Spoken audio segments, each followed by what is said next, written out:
He drove 2 hours for peace, but when he stepped onto the terrace, his own son Ethan and daughter-in-law Madison were lounging in bathrobes, sipping coffee, and declaring the villa was theirs now. They didn't flinch as they told him to leave, like he was an intruder in the home he had built with his late wife. The humiliation was sharp, the betrayal unbearable, the kind of wound only family can deliver. What would you do if your only son erased you from your own life? Don't miss what happens next. Like, comment where you're watching from, and subscribe for the full story. He stood frozen on the gravel drive, his hands tightening on the leather strap of his bag until the veins rose in sharp ridges along his skin. The words still rang in his head, so casual, so merciless, as if they cost Ethan nothing to say. Leave. You're in the way. This wasn't a stranger delivering the blow. It was his only son. The same boy he had carried on his shoulders during parades. The boy he had taught to fish on this very lake. The boy who once cried himself to sleep in his arms when nightmares clawed through the night. Now that boy was a man, sipping coffee in a robe, dismissing the father who had paid for every step of his ascent. He remembered the years with a clarity that cut deeper than glass. The tuition checks written without hesitation, covering every class Ethan had insisted was necessary. The wedding reception where he picked up the tab for the flowers, the band, even the champagne toast, telling himself it was worth it to see his son smile. The down payment on Ethan and Madison's first apartment slid across the closing table without a word of thanks, only a quick nod before they hurried out to dinner. Each act had felt like an investment in love, a bond of family sealed with sacrifice. But now those sacrifices were reduced to ash by a single look of cold indifference. He thought of the nights spent working late at the construction firm, the endless negotiations, the blisters on his hands from the years before success arrived. He had built something from nothing, carved an empire out of steel and concrete, all for the dream of giving his family more than he ever had growing up. He had told himself that his son would never know the sting of unpaid bills, the humiliation of telling a child there wasn't enough for Christmas, and he had delivered on that promise. But what had it earned him? Nothing more than contempt, as if the decades of sacrifice were just the expected duties of a servant. Ethan's face haunted him, not angry, not even conflicted, just blank with authority, as if issuing an eviction notice to a tenant. Madison's smirk cut through him like a blade. She sat there, legs crossed, one hand resting carelessly on her coffee mug, already at home in what was not hers, and her parents smiling as though the villa was a gift from fate, nodding with the entitlement of people who had not lifted a finger to earn it. They looked at him not as the owner of the house, not as a father grieving the memory of his wife, but as an obstacle to be removed. He drove back to the city that night with the silence pressing in around him, the hum of the car engine the only anchor keeping him from unraveling. His late wife's photo sat on the bookshelf at home, her smile frozen in time, her eyes bright with the joy of summers spent at that villa. She would never have believed this, never imagined their son capable of such betrayal. She had always urged patience, told him to give Ethan time after her passing. He had obeyed, bending, sacrificing, hoping that grief was the reason for Ethan's sharp words and cold stares. But patience had turned into surrender, and surrender had become humiliation. The betrayal burned not because it was unexpected, but because it was deliberate. Ethan had planned this. The coffee mugs on the terrace, the casual conversation about dinner, the way Madison's parents settled into the chairs as though they belonged. It all carried the weight of premeditation. They hadn't been caught in a moment of weakness. They had been waiting for him, rehearsed in their cruelty. And the father knew then that this was no misunderstanding. This was theft, wearing the mask of family. Alone in his study, he poured coffee he didn't want, the bitter taste doing nothing to steady his hands. The phone buzzed on the desk, another message from Ethan, blunt and cruel. "The villa belongs to Madison's parents now. Don't come back."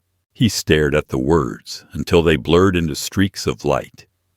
Every memory of sacrifice rose up like an army in his mind, each one demanding to know why. Why had he bent so far for a son who now broke him without hesitation? Why had he given so freely to someone who took until there was nothing left but contempt? The sting of betrayal carved deep, deeper than anything a stranger could ever inflict. A stranger might steal, might insult, might wound the body, but a son carried the keys to the soul. Ethan had used those keys to unlock every vulnerability his father had, then slammed the door shut with a final declaration: old and alone, unnecessary, irrelevant. The words settled in his chest like stones. He thought of the Christmas mornings he had worked overtime to afford, the toy trains that circled the tree, while Ethan's laughter filled the living room. He thought of the nights spent at the hospital when Ethan broke his arm falling from a tree, the endless hours holding his hand, promising that everything would be all right. He thought of the whispered good nights, the bedtime stories, the teenage heartbreaks where he was the only one Ethan trusted to listen. All of it had been erased with a single sneer, a single sentence delivered from the terrace of the villa. In the stillness of that night, he understood something vital. The wound of betrayal doesn't just cut, it redefines. It takes the shape of love and turns it inside out, until what was once sacred feels poisoned. He could no longer see Ethan as the boy he raised. He saw instead a man hollowed out by entitlement, a man who had traded gratitude for greed, respect for arrogance. Yet even in the depth of his hurt, something shifted. The humiliation would not be the end. Grief had kept him silent for too long. Grief had made him believe that bending was the same as loving. But now the wound was too deep to ignore. Beneath the pain, something colder and sharper stirred. He realized that betrayal, while devastating, carried within it the seed of resolve. And as he sat in the dim light of his study, the photo of his late wife watching from the shelf, he whispered to the empty room, almost to himself, but with the weight of a vow. They will never forget this day. The night stretched long, the city lights glowing faintly beyond the window, but he didn't close his eyes. He let the sting of betrayal burn into memory, let it sear every nerve so it could never be forgotten, never excused. And when the dawn came, it would not find a broken man. It would find a father ready to answer betrayal with something his son had never expected. What he decided next would change everything. The house was too quiet when he returned that night, the silence pressing in like a judgment. He set his keys on the counter, the metallic clink echoing in the emptiness. He should have been unpacking a weekend bag at the villa, brewing coffee in the kitchen that still smelled faintly of pine, from the beams he and Caroline had chosen together. Instead, he was back in the city, standing alone in a house that felt more like a storage room for memories than a home. He walked to the study and sank into his leather chair, its familiar creak reminding him that at least one thing in his life still acknowledged his existence. The photo of Caroline stared back at him from the bookshelf, her smile caught in a candid moment on the terrace. She was laughing, her gray hair shimmering in the late afternoon sun at Lake Tahoe. That was the last trip they had taken together before the cancer consumed her. He reached out, touched the frame, and the grief came rushing in with the force of a storm. It mixed with the fresh sting of humiliation, forming a weight so heavy he thought his chest might collapse under it. The villa had never been just a building. It was their dream. He and Caroline had walked the land together, traced the lake's shoreline with their fingers as if claiming it through touch. She had chosen the stone for the fireplace, insisted on wide windows so the morning light could flood the rooms. He had promised her they would spend their later years there, watching the seasons change across the water, their lives slowing to the rhythm of the lake. She never lived long enough to see that dream through. And now, instead of peace, that place was a stage for his son's betrayal. He closed his eyes, but the images came unbidden. Caroline setting a mug of coffee on the terrace railing, the two of them wrapped in blankets as the first snowflakes fell. Her laughter as she tried to light the fireplace, sparks catching on the hem of her sweater, the soft hum of her favorite song playing on the old stereo they had brought up from the city. He had clung to those memories, returning to the villa after her death to keep her close. Each visit was a pilgrimage, a way of sitting in the last chapters they had written together. Now those memories felt contaminated, tainted by Ethan's arrogance and Madison's smirk. The loneliness clawed at him in the quiet hours. Caroline's absence had already hollowed him out, but at least he had clung to the comfort of knowing he'd done everything for his son. That comfort was gone now, replaced by the realization that the one person left who should have been family had turned into a stranger. He thought of the way Ethan had stood on the terrace, the late sunlight glinting in his hair, looking more like an entitled landowner than the boy who once begged to stay up late for ghost stories. How did that boy become a man who could look his father in the eye and claim his home without hesitation? The grief took on a sharper edge, no longer the slow ache of missing Caroline, but the jagged cut of humiliation layered over it. The two combined into something unbearable. He poured himself a drink, the amber liquid trembling in the glass as his hand shook. He lifted it in a mock toast to the photo of Caroline. "Look what he's done, Caroline. Look at what our son has become." His voice cracked in the silence, sounding strange in a room that had grown used to his muteness. The phone buzzed again, another message from Ethan. Short, clipped, commanding. "Palmer's parents will be moving in this weekend. Don't come back." He set the phone face down on the desk, the screen light leaking out against the wood like a wound that refused to close. The loneliness deepened. Caroline was gone. His son was gone in a different way. And the villa, the dream he and his wife had carved into the mountainside, had been stolen by greed wrapped in family ties. He rose from the chair and paced the study, his hand trailing along the spines of old books. Business law, construction manuals, ledgers from contracts that had built his career. He had conquered everything in this room once. Difficult clients, impossible deadlines, ruthless competitors. He had always come out stronger. Yet here, in the one battle that should have been easiest, he had surrendered to his son's cruelty without even lifting a hand. He felt Caroline's absence again, sharper now, because she had always been the one to demand strength when he faltered. She would have seen through Ethan's manipulation years ago. She would have told him to stand his ground. The night stretched on, the clock ticking toward midnight. He tried to sleep, but every time he closed his eyes, he saw Ethan's face, calm and cold, ordering him off the property. He saw Madison leaning into her chair as if it were a throne, her parents smiling with anticipation of their new life in a villa that was never theirs. The images chased him into restless half-dreams, where Caroline's voice would whisper patience, only for Ethan's sharp words to drown it out. Old and alone. The phrase looped endlessly in his head until it carved itself into his bones. The loneliness was no longer just the absence of his wife or the betrayal of his son. It was a mirror held up to his life, showing him every compromise, every time he had chosen silence over confrontation. He had mistaken patience for love, mistaken surrender for kindness.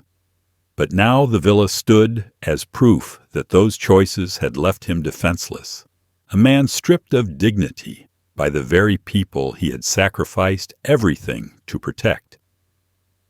He sat back in the chair as dawn crept into the study, light spilling across the floorboards. His reflection in the window startled him, a man older than his years, shoulders bent under grief and betrayal. But beneath that image, something new flickered, faint but undeniable, a steel thread winding through the sorrow. He whispered Caroline's name again, softly this time, as if speaking it to the rising sun. He told her he missed her, told her he had failed. But as the light filled the room, he made a silent vow. The villa would not remain a monument to greed. It would not become Ethan's prize or Madison's triumph. It would not be stolen from the love that built it. The loneliness pressed on him still, but it was no longer paralyzing. It sharpened into focus, became fuel rather than weight. He felt the shift in his chest, a current of resolve cutting through the grief. For the first time since Caroline's passing, he wasn't just mourning. He was preparing. And as the city woke outside his window, he leaned forward in his chair, eyes narrowing. Ethan thought he had taken everything. He was wrong. The real battle was only beginning. The words landed harder than any blow, clean and merciless, a knife without hesitation. You're old and alone. You don't need a big villa anymore. Ethan's voice had carried no tremor, no regret, just the blunt weight of dismissal.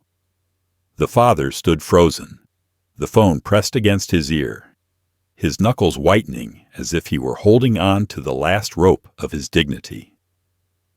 For a moment, he couldn't breathe.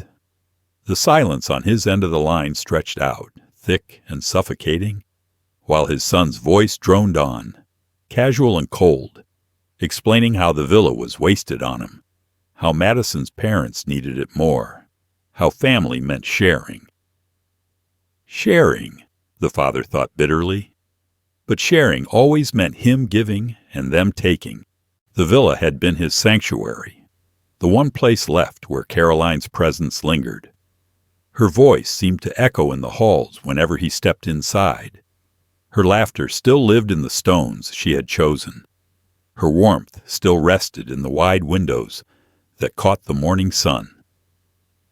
And now Ethan's words twisted that sacred place into a burden, a piece of excess that should be handed off, like an unwanted heirloom. He closed his eyes, but the echo followed him. Old and alone, the phrase clamped around his heart like a vice, crushing not only his chest, but every memory of the boy he had raised. He remembered the hospital room when Ethan was born, the tiny fingers curled around his thumb, the whispered promise to Caroline that he would protect this child no matter what. He remembered teaching him to ride a bike, running behind him with hands steady on the seat until Ethan finally pedaled free, laughing in the sunlight. He remembered long nights helping him with homework, weekends on the soccer field, the pride on Ethan's face the day he graduated college. All of it now mocked him, because the same boy who once shouted, "Daddy, look at me!" across the park had grown into a man who now told him he was useless. The humiliation ran deeper than property lines, deeper than inheritance. This wasn't just about the villa. It was about his existence. His son had weighed him in the balance and found him lacking, irrelevant, disposable. And it was spoken without malice, which somehow made it worse. If Ethan had shouted in anger, if he had cursed in frustration, maybe there would have been some trace of passion, some flicker of the boy who once loved him. But there was nothing, only indifference. He lowered the phone slowly, ending the call without another word. The silence afterward roared in his ears. He sat in his study, Caroline's photo watching from the shelf, and he wondered if she would recognize the man their son had become.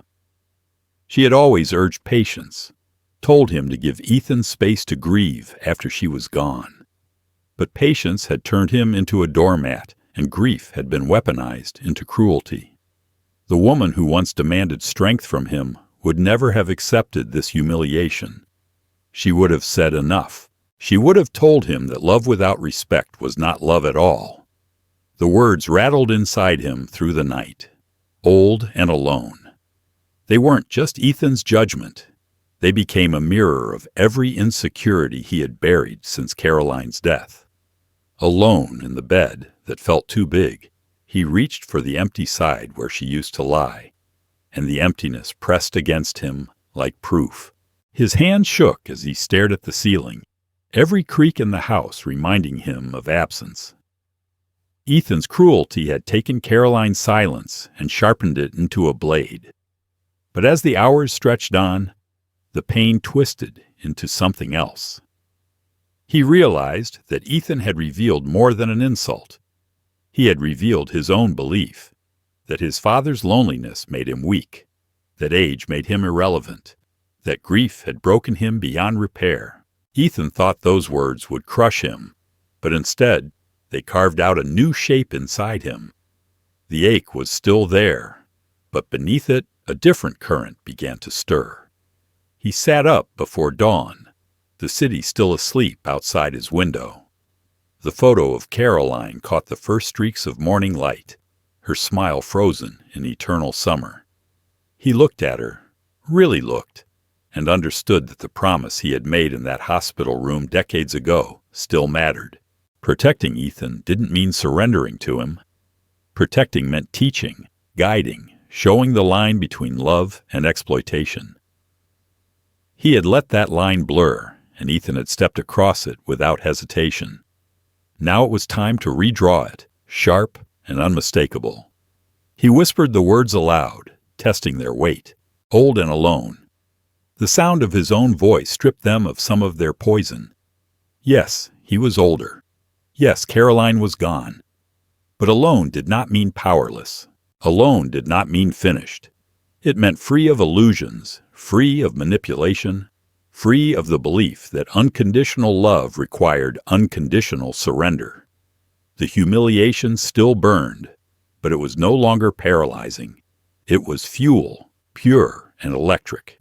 He thought of every contract negotiation he had won, every rival he had outmaneuvered, every moment in business when he had been underestimated and had risen stronger for it. Ethan had underestimated him now, mistaking grief for weakness, mistaking silence for surrender.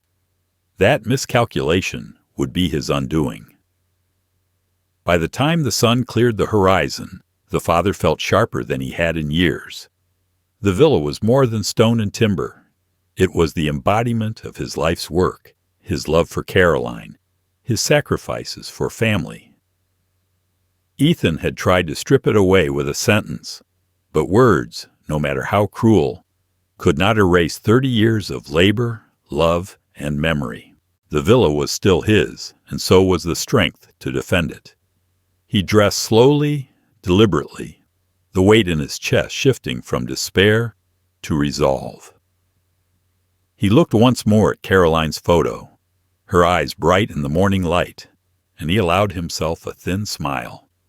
Ethan thought he had broken him with those words, but he was wrong. He hadn't broken anything. He had awakened something that had slept too long. The father picked up his phone again, not to beg, not to surrender, but to plan. He would not be old and alone. He would be ready. And when the time came, Ethan would discover that those words, meant to wound, had instead forged a weapon. What he would do next would turn betrayal into reckoning, and Ethan would never see it coming. The word came out almost by accident, but once it was spoken, it felt like steel on his tongue. No, just 2 letters, but they carried the weight of decades. For the first time since Caroline's death, he hadn't bent, hadn't surrendered, hadn't offered his son another piece of himself to be devoured. The silence on the other end of the phone was sharp, almost stunned, as if Ethan couldn't comprehend what he had just heard. His son had grown so accustomed to obedience that defiance sounded like a foreign language. No. The echo of it hung in the study, louder than any shout. He ended the call and sat in his chair, his heart pounding. But it wasn't fear driving it now. It was adrenaline, raw and alive. For years, grief had made him weak, softened his edges, turned him into a man who mistook patience for love and surrender for loyalty. But Ethan's cruelty had cut too deep, and the wound had birthed something unexpected, a hardened core, a reminder of the man he had once been before grief dulled him. He wasn't just a father. He was a builder, a fighter, a man who had carved an empire out of nothing but grit and willpower. And that man was still alive. He stood and paced the study, the walls lined with evidence of battles fought and won. Contracts framed in glass, photographs of projects completed, awards for excellence in a business where sharks circled endlessly. He had outmaneuvered rivals, survived economic crashes, stared down union strikes, and come out stronger every time. He hadn't done that by surrendering. He had done it by standing firm, by saying no when saying yes would have been easier. Somewhere along the line, after Caroline's death, he had forgotten that part of himself. Ethan's words had reminded him, old and alone. The insult hadn't broken him. It had awakened him. He thought back to Caroline. She had loved his soft side, but she had respected his ruthless streak. She used to tease him, telling him he was too nice 95% of the time, but that other 5% terrified anyone who tried to cross him. She had seen that steel and admired it. She had trusted it to protect their family. And now, standing in the quiet of his study, he realized she would want him to use it again.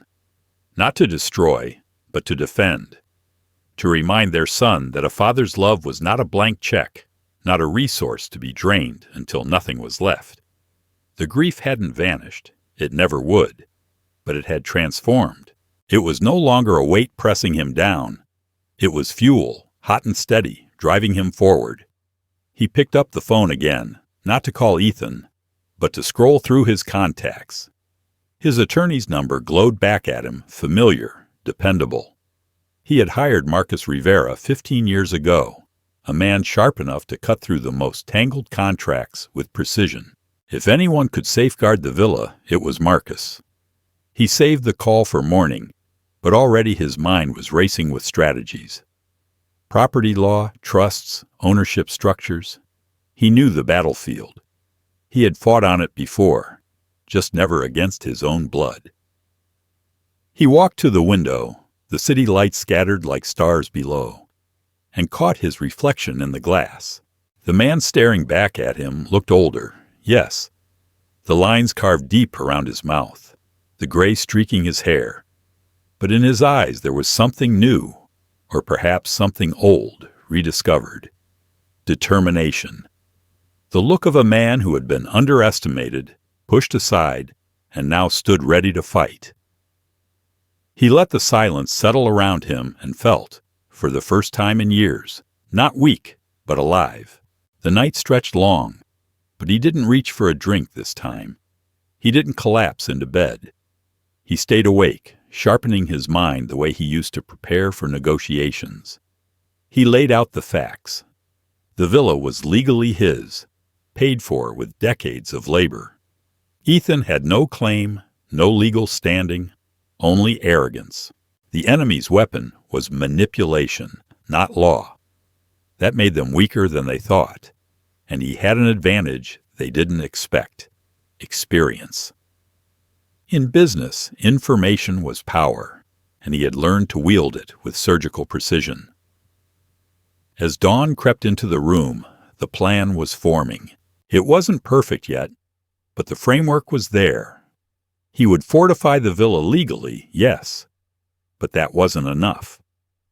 Ethan needed to understand the cost of betrayal, to feel it in a way that left no doubt. This wasn't just about keeping property. It was about reclaiming respect, about drawing a line in the sand and daring anyone to cross it again. He poured a fresh cup of coffee and carried it to Caroline's photo, setting it beside her as though she were still there to share it. He looked at her smile, at the joy frozen in that image, and he spoke softly, his voice steady. "I'm done being patient. I'm done being weak. You were right. I should have never let it go this far. But it ends now." The loneliness was still there, sharp and raw, but it no longer defined him. The betrayal still hurt, but it had become a teacher. He could almost hear Caroline's laugh again, not as a ghost of memory, but as a spark of approval, urging him forward. He straightened his shoulders, the exhaustion of grief giving way to a new kind of energy, one that pulsed through his veins like electricity. The phone buzzed again with another message from Ethan. He didn't even look at it this time. He deleted it without opening, a small act, but one that felt monumental. For years he had clung to every word, desperate for connection, willing to swallow any insult just to hear his son's voice. Not anymore. His son had mistaken grief for weakness, but he was about to learn the truth. The father sat back in his chair, his coffee steaming in the morning light, and let a thin smile cross his lips. He wasn't old and alone. He was sharpened, tempered, ready. Ethan thought he had won by breaking him down, but in doing so, he had unleashed something stronger. The villa would not be surrendered. The father would not be erased. And when the reckoning came, his son would finally understand the cost of underestimating a man who had nothing left to lose, but everything left to protect. What came next would not just be resistance. It would be war, fought not with rage, but with strategy, and Ethan would never see it coming. The morning after his decision felt different. The heaviness in his chest was still there, but it no longer dragged him down. It pushed him forward.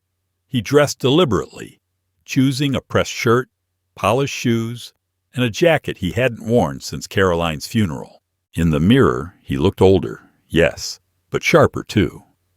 There was a new glint in his eyes, the return of the man who had once stood across boardroom tables and dismantled competitors without raising his voice.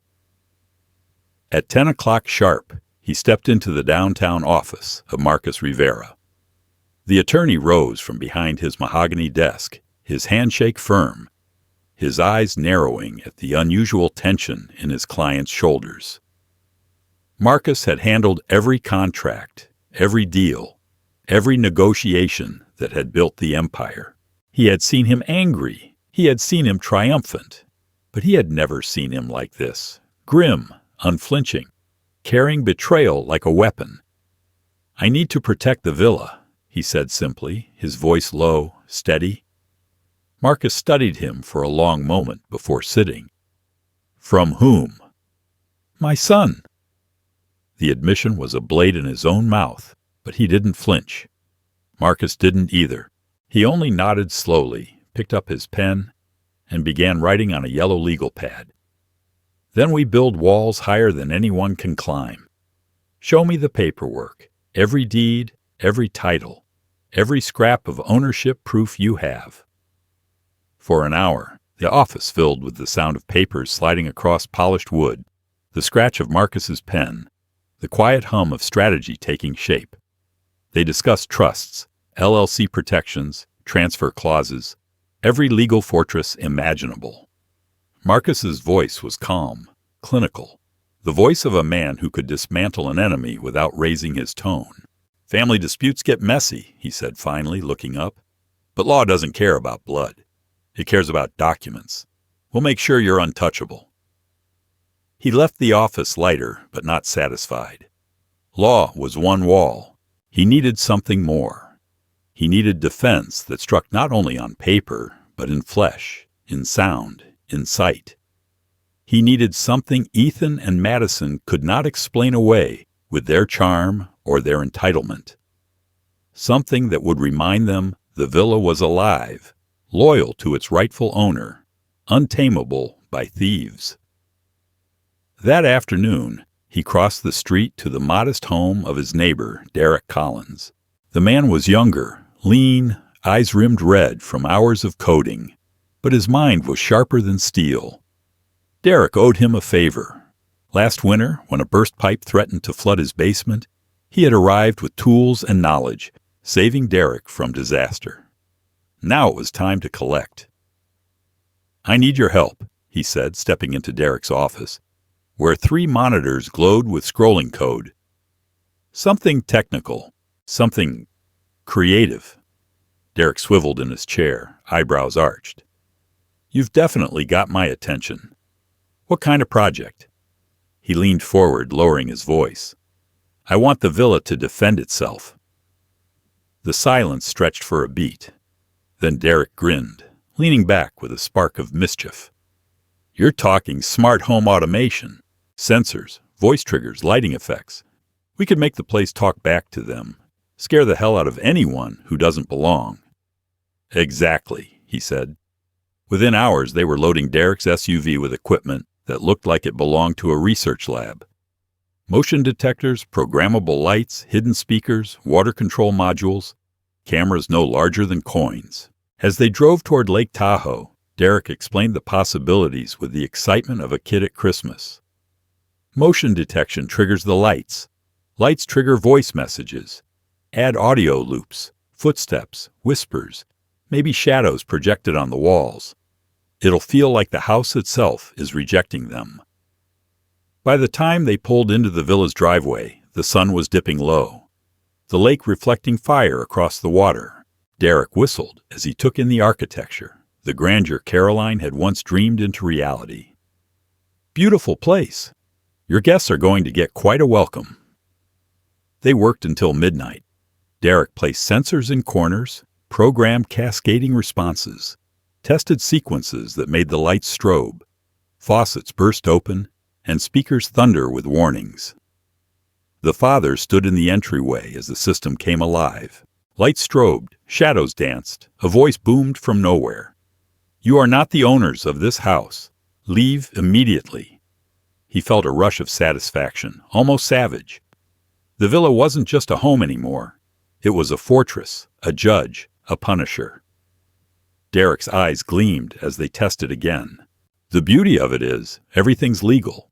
Standard smart home features, just reprogrammed. If anyone asks, it's just technology misbehaving. Nothing they can prove. The father nodded slowly, feeling Caroline's presence in the walls as if she approved.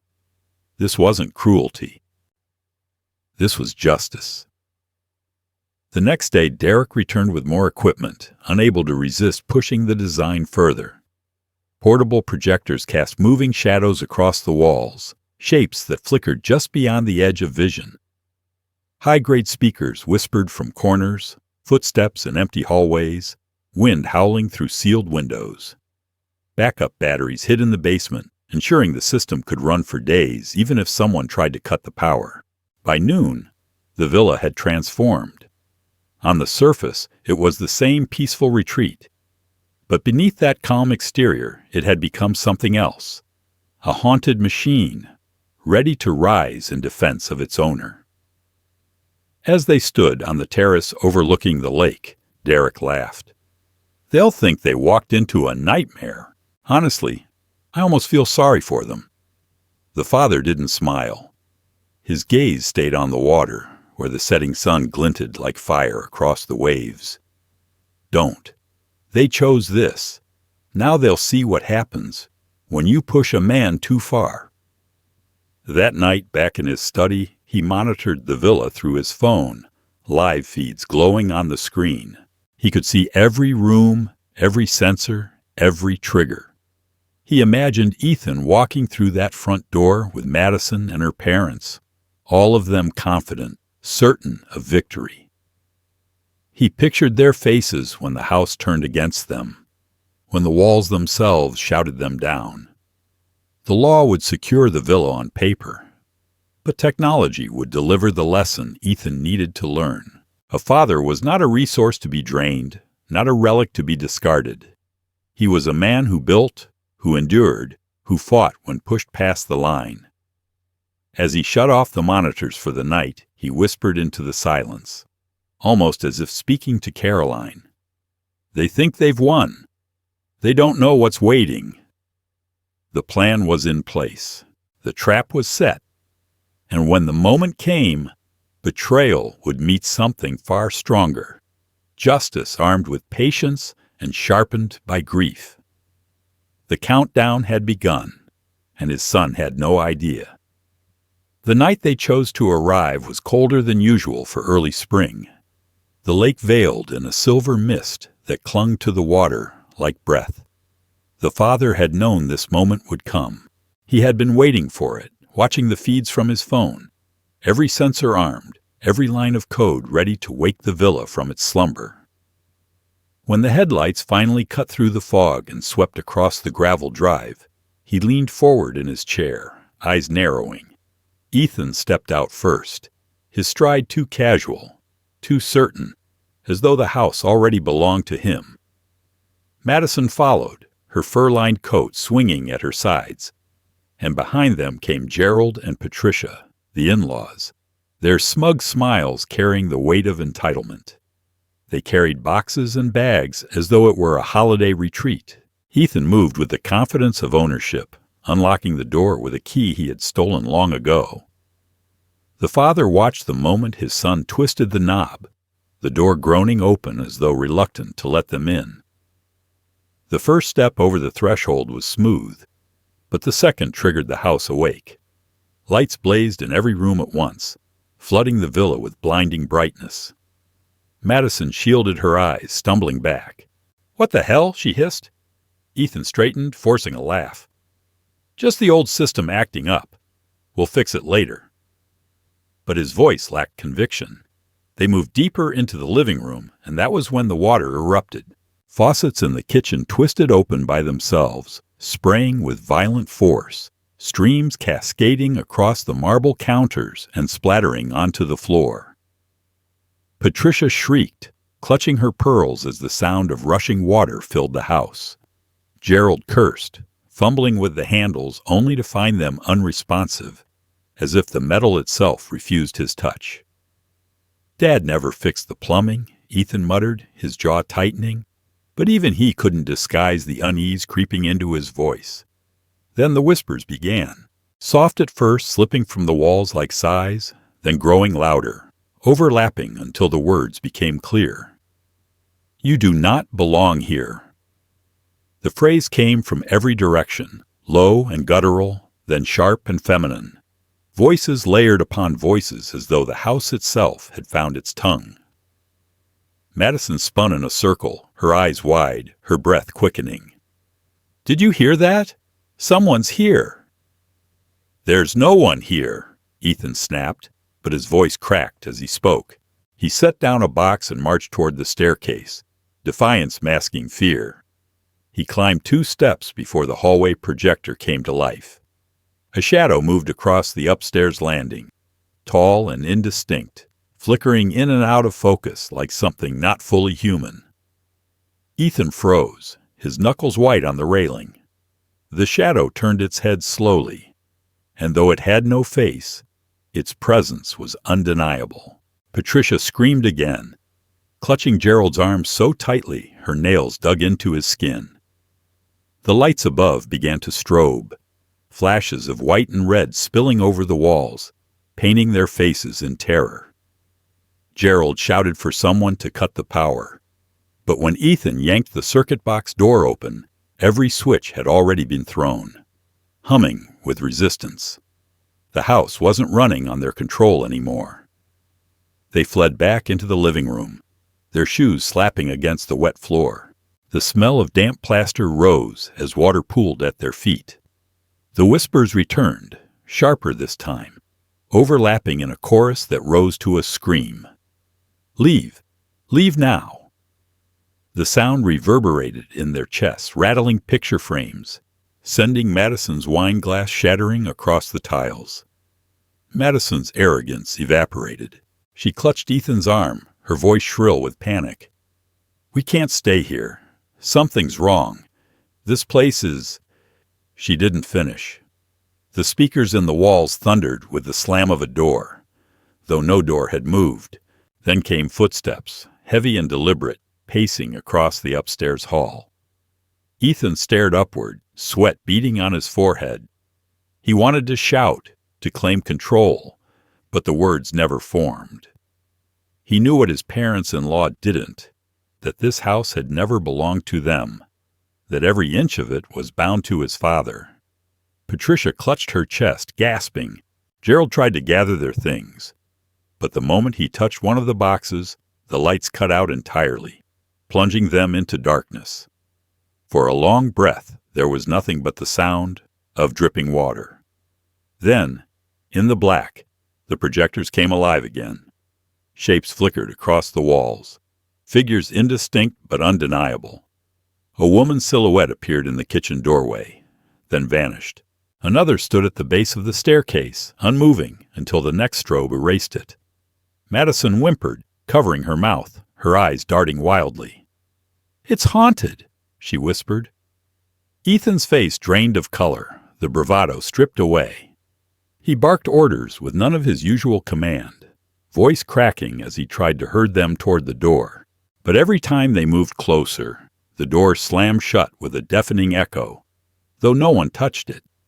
The villa wasn't letting them out until it was finished. The house held them in its grip, taunting, mocking, stripping away every ounce of arrogance. Every censor Derek had hidden, every code he had written, worked flawlessly. Water poured, shadows danced, voices accused. It was a symphony of terror, orchestrated by a father who watched it all unfold from the quiet safety of his study miles away. He didn't flinch at their screams. He didn't smile at their panic. He only watched, his eyes cold, his jaw set. When the villa finally released them, it did so with one final act. The front door swung open without warning, the lights cut back on, and the voices stilled. The silence was heavier than any sound. Ethan, drenched and trembling, pushed his in-laws out into the night, Madison stumbling at his side. They left their boxes behind, abandoned like relics of arrogance, and fled into the mist. The villa closed its door behind them with a final click, sealing itself once more. The father leaned back in his chair, the glow of the monitors fading as he shut them down. His heart was steady, his breathing calm. They had wanted a war, and tonight the villa had chosen its side. He poured himself a cup of coffee, the steam curling in the lamplight, and let the silence return. But this was only the beginning. The villa had driven them out, yes, but their greed would not die so easily. They would regroup, rethink, and return with new schemes. And when they did, he would be ready with something far sharper than fear. The law, the plan, the reckoning. It was all still ahead. Dawn crept slowly over the lake, pale light bleeding across the water as though the night itself had been wounded. Inside the villa, the storm of terror had done its work. The walls that once echoed with laughter and the clink of wine glasses had become a chamber of judgment. Every beam of wood, every stone laid by the father's hand, had turned into a weapon against those who dared claim what was not theirs. Ethan stood in the middle of the living room, chest heaving, his shirt soaked with water and sweat. His eyes darted from shadow to shadow, searching for logic in a place where logic had been stripped away. The arrogance that had carried him to this doorstep was gone. He had entered the villa with the posture of a conqueror, shoulders squared, chin high, but now his back bent under a weight he couldn't explain. His voice, once sharp and commanding, had cracked into silence. He could not rally Madison, who clung to him with trembling hands. Her nails digging into his arm, she screamed each time the walls whispered. Her face, usually set in calculated poise, was twisted with raw fear. Mascara streaked down her cheeks like the black ink of surrender.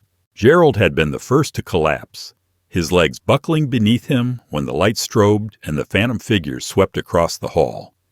He sat slumped against the wet wall, clutching his chest, his breath ragged, his eyes wide with disbelief. The man who had smiled like a king, preparing to inherit, had been reduced to a shivering old man, begging under his breath for it to stop. Patricia knelt beside him, her hands shaking too violently to offer comfort. Her pearls snapped and scattered across the floor, rolling like marbles into puddles of water. She whimpered with each echo of footsteps that had no source, as though the house itself was mocking her fragility. The villa no longer felt like a home. It had become a trap, alive and merciless. The warmth of the fireplace, the wide windows that once framed the lake like a painting, now seemed sinister, complicit in the haunting. Every creak of the floorboards was an accusation, every flicker of light a judgment. Ethan felt it pressing against him, the invisible weight of history, the truth that this house had never been his to take. He had grown up within these walls, had eaten at the long oak table, had fallen asleep on the couch while his father and mother spoke in quiet tones across the room. But those memories, instead of justifying his claim, now condemned him. The villa wasn't his inheritance. It was his betrayal, and the house itself knew it. Madison screamed again when the final shadow swept across the kitchen, a tall figure that turned its faceless head toward her before vanishing. She clawed at Ethan's sleeve. "We have to get out. We have to leave."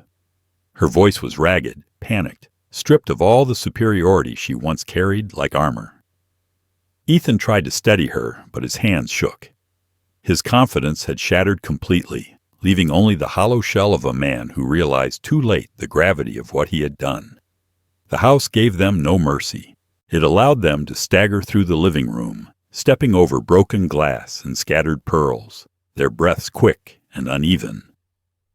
When they reached the front door, it had swung wide open, as if the villa itself was expelling them, disgusted by their presence. The dawn light poured in, cold and unforgiving, illuminating their humiliation. They stumbled out together, Gerald leaning heavily on Patricia, Madison clutching Ethan as though he were her lifeline, though he could barely hold himself upright. On the gravel drive, they stopped only long enough to glance back at the villa. It stood silent, motionless, its windows reflecting the rising sun. It looked innocent again, peaceful even, as though the nightmare of the night had been a hallucination. But they knew better. The house had spoken. It had rejected them, and in that rejection, it had stripped them of the illusion of power. Ethan lowered his head, unable to meet Madison's eyes, unable to face the silent accusation in his parents-in-law's trembling gazes. His pride had been his weapon, his arrogance his shield. But both lay in ruins now. The villa had seen him for what he was, a thief disguised as a son, and it had sent him back into the world broken. He felt it in his bones, the weight of his father's unseen hand behind it all. The knowledge that this was no accident, no freak occurrence of faulty wiring or failing plumbing. This had been orchestrated. He was not just defeated by the house. He was defeated by the man he had tried to erase. They left their belongings behind. Boxes, bags, clothes, all abandoned in the living room like artifacts of arrogance. They climbed into their cars without speaking, the silence between them heavier than the screams that had filled the night. Gerald fumbled with the keys, his hands trembling so badly that the ignition resisted his grip. Patricia sobbed quietly, clutching her chest as if holding herself together. Madison sat rigid, her hair damp and tangled, staring at the villa with wide, haunted eyes. Ethan gripped the wheel so hard his knuckles whitened, but he didn't start the engine until the sun had fully cleared the horizon, as though he needed its light to prove he was still alive. The father watched it all from his study, the live feed glowing on the screen before him. He saw the moment they stumbled into the dawn, broken and humiliated, and he felt no joy, no triumph, only a calm certainty. They had wanted to strip him of dignity, of memory, of the last piece of Caroline he still held. Instead, the house had turned on them, transforming their greed into terror. They would never look at the villa the same way again. And more importantly, they would never look at him the same way again. He leaned back in his chair, the steam from his untouched coffee curling in the air. This was not the end. It was only the beginning. The villa had delivered the first blow, but the war for respect, for justice, was far from finished. Ethan's fear would fade, Madison's panic would harden into anger, and the in-laws would recover enough to scheme again. They would come back, perhaps not with arrogance, but with lawyers, with demands, with venom sharpened by humiliation. The father knew this, and he welcomed it. Psychological defeat was only the first stage. The reckoning was still unfolding, and when they tried again, he would be ready. The meeting room was cold and clinical, sunlight streaming through the tall windows, glinting off polished wood and steel. The father sat at the end of the long table, his posture calm, his hands folded neatly in front of him. He had dressed in a dark suit, the kind he hadn't worn in years, the kind Caroline always said made him look like the man she first fell in love with. Sharp, unshakable. Across from him sat Ethan, jaw tight, eyes burning with a mixture of defiance and unease. Madison leaned close, whispering in his ear, her face pale beneath layers of composure. Her parents were there too, silent now, stripped of the arrogance they once wore like crowns. Marcus Rivera shuffled papers beside the father, his expression unreadable. The weight of legal authority filled the air, pressing down harder than any outburst of rage ever could. Ethan had expected a confrontation, a plea, perhaps even a bargain. Instead, what he faced was silence sharpened to a blade. The father spoke first, his voice even, steady, almost gentle. "This house you've been circling, this villa you thought was yours. It never was, and it never will be." He slid a document across the table, the paper whispering like a final verdict. Ethan snatched it, his hands shaking despite his effort to appear steady. His eyes scanned the words, and with every line, his face drained of color. A donation agreement. The villa had been transferred to the Lakeside Charitable Foundation, a nonprofit dedicated to supporting widows and families who had lost everything. The father's name was nowhere under ownership, nowhere under equity. It was gone, beyond reach, beyond greed. But there was one clause, written clearly, signed by the foundation's board: lifetime usage rights reserved exclusively for him. The villa would always remain his home until his last breath, untouchable, untrespassable, free from the claws of those who had tried to steal it. Ethan's lips parted, searching for words that would not come. Madison snatched the paper from his hand, her nails digging into the edges as her eyes darted across the paragraphs. Her smirk, once so unshakable, faltered. "This isn't possible," she hissed. "You can't just—" "I can," the father interrupted, his voice cutting through her protest. "And I did. The law doesn't care about entitlement or manipulation. It cares about signatures. Mine are already in place. Yours were never needed." Gerald leaned forward, his voice cracking with desperation.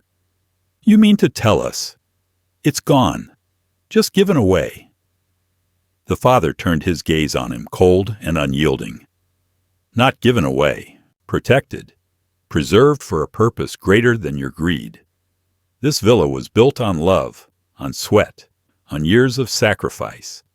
It was never meant to become a bargaining chip at the table of opportunists. Now it belongs to something that will outlive all of us."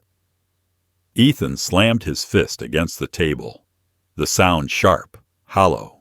You can't do this to me. I'm your son." The father's eyes locked onto his, steady as stone. "You did this to yourself. You thought blood was a key to everything I built. But blood means nothing without respect. And you lost that the day you looked me in the eye and told me I was old and alone." The silence that followed was suffocating. Madison shifted uncomfortably, her hand slipping from Ethan's arm. Gerald and Patricia avoided his gaze entirely, their confidence shattered, their schemes undone. The walls of the room seemed to close in on them, the air thick with the realization that every plan they had spun had just been reduced to ash. Ethan opened his mouth again, but Marcus spoke before he could. The attorney's tone was professional, final. "The documents have been filed with the county. The transfer is irrevocable. Any legal challenges will be dismissed immediately. There is no loophole. There is no path forward for you here." The father leaned back in his chair, watching as his son's confidence collapsed in on itself. The boy he had raised, the man who had betrayed him, sat broken across from him, stripped of entitlement, stripped of pretense. Madison's eyes burned with humiliation. Her parents sat deflated, and for the first time, none of them had anything left to say. He thought of Caroline then, of her voice urging him to hold the line, to never let love become weakness. He wished she could see this moment, not for the revenge, but for the justice, for the proof that their sacrifices would not be devoured by greed. He had taken the villa out of reach, turned it into a shield instead of a prize, ensured it would be remembered not as the stage of betrayal, but as a monument to resilience. The father rose slowly, the scrape of his chair echoing like a closing door. He gathered his coat, slid the final signed copy of the agreement into his briefcase, and looked once more at his son. "You thought you could erase me, but all you've done is remind me who I am, and who you are." Ethan's lips trembled, but no sound came. His hands clenched the useless paper in front of him, the black ink blurring as sweat and rage smeared the page. Madison turned her face away, unable to meet his eyes. Gerald lowered his head. Patricia wiped at her tears. The image of their defeat was etched into the room like a painting. As he stepped into the hallway, the father felt the weight lift from his shoulders. The war had been won not with rage, but with strategy sharper than greed, colder than betrayal. He walked out into the daylight, the crisp air filling his lungs, and for the first time since Caroline's passing, he felt whole. The villa would remain his sanctuary, untouchable, eternal in its purpose. His enemies were left with nothing but the echo of their own arrogance. And though they would surely scheme again, it no longer mattered. The final blow had been delivered. What remained now was not vengeance, but peace. And in that peace, the next chapter was waiting. The villa was silent again, but this time the silence was not oppressive. It was steady, reassuring, the kind of quiet that wraps itself around a man who has survived the storm.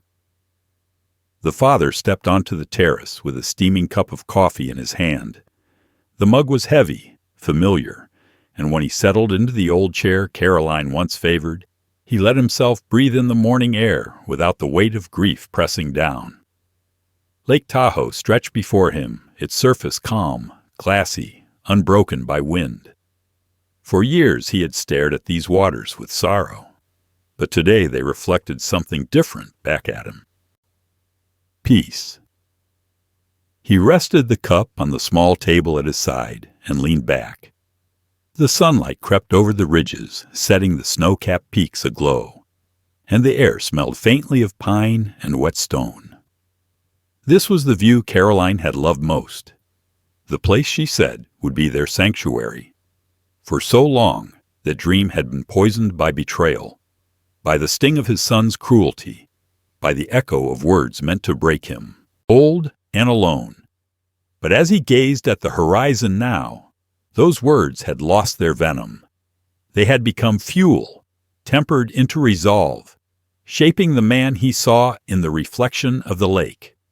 The battle had been fought and won, not with fists or shouts, but with patience sharpened into strategy. Ethan and Madison were gone. Their schemes crumbled into dust. The villa stood untouchable, not as a prize of revenge, but as a symbol of something far greater, dignity reclaimed, self-respect reborn. He had not just defended stone walls and wooden beams. He had defended the memory of Caroline, the years of sacrifice, the truth of who he was. And in doing so, he had defended himself. He thought of Caroline often, but this morning her memory didn't bring the ache of absence. It brought warmth.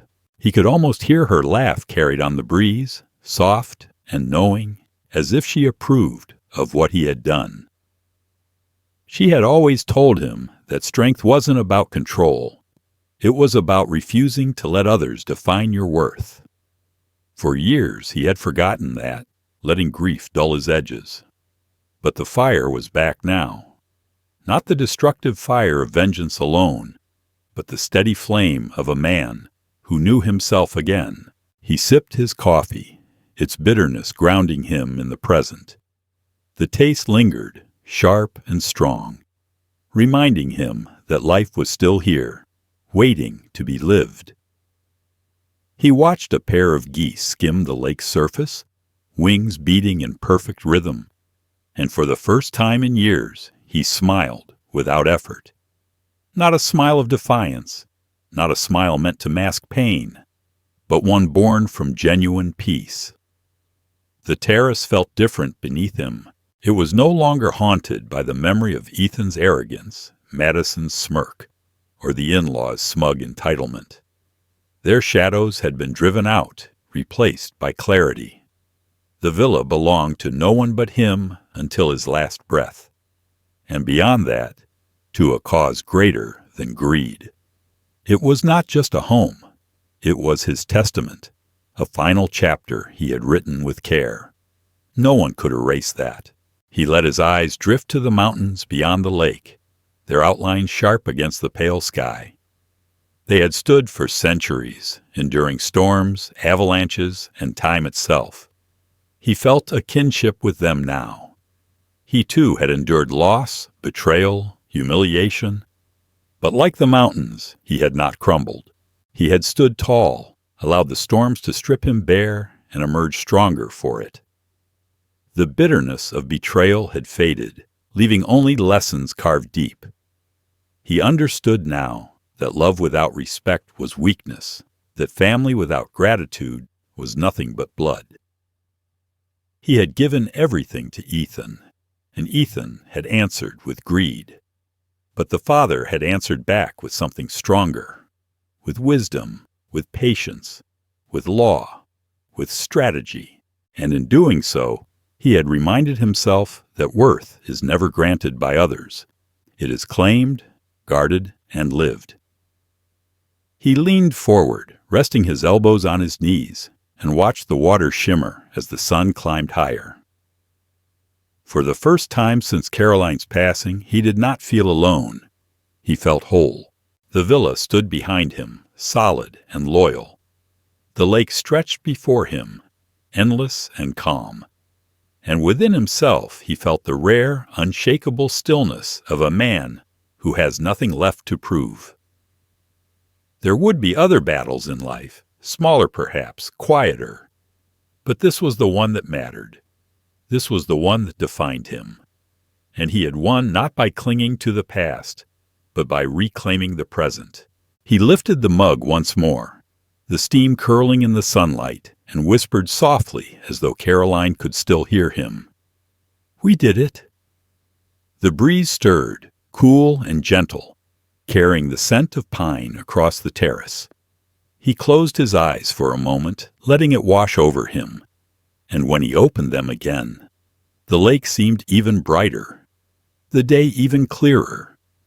Revenge had brought justice, but peace had brought freedom. and freedom was worth more than any inheritance, any possession, any hollow claim of blood. As the morning unfolded, he sat steady, grounded, certain. The weight of grief had loosened. The wound of betrayal had healed into scar, and in its place was something far stronger: dignity, self-respect, and a quiet kind of joy. The cup emptied slowly, but he did not rush. He had all the time he needed. And as the world moved forward, he remained on the terrace, watching, waiting, alive once more. What lay ahead no longer frightened him, because he had already faced the worst and emerged unbroken. The future was his, as sure as the calm waters of the lake and the mountains that refused to bow. Life has a way of testing us in the places we least expect, sometimes through loss, sometimes through betrayal from those we love most. The story of a father reclaiming his dignity after his own son tried to erase him is not just about property or revenge. It is about self-respect, resilience, and the refusal to be defined by others. For many older adults, there can be moments when the world seems to move past you, when voices around you suggest that age means weakness or irrelevance. But this story reminds us that worth does not diminish with years. Experience, wisdom, and perseverance are strengths that no one can take unless you allow them to. Protecting what you've built, whether it's your home, your values, or your legacy, is not selfish. It's necessary.